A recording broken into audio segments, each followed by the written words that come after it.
kasi kaya hindi binibigay sa'yo. Diba? Ikaw na lang sana, ako na lang sana. Sige na. Namimilit, paano pag ayaw? Paano pag gusto iba? Oh, talaga. Yes, Pernaya, back it's me. Ganda Wanda, kasama niyo pa na yan. Dito sa 21.1 SFM, live na live. Kahit holiday. Diba, Joshua? Live to. Sige, message nyo ako sa Facebook. Dali, para malaman nyo kung live. Ayan, gusto ko lang batiyan si John Reason. Sabi niya, shoutout sa girlfriend ko, si Jenaline Bargan, sarap buhay dahil mahaba bakasyon. Wala pasok bukas. Ha? Wala na siya.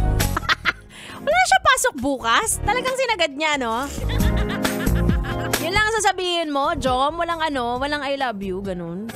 Ayan, kay Moises Barroa, na birthday naman daw sa August 30. 6 days na lang. Taray, may pa-countdown. Sige na, advance happy birthday to you. And of course, kay Alfred Marcelino, araw-araw daw itong nakikinig daw.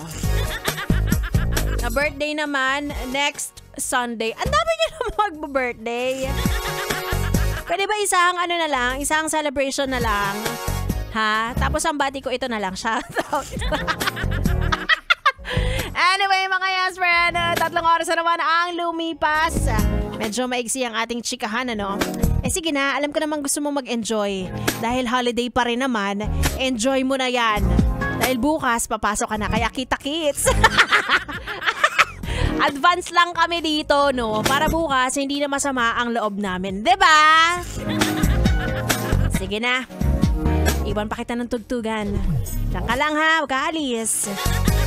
Susunod na po si B-Boy Bibo para sa kanyang programang BB Time. BB. Tuto ka lang. Dito lang sa 101.1. Yes! FM Solid.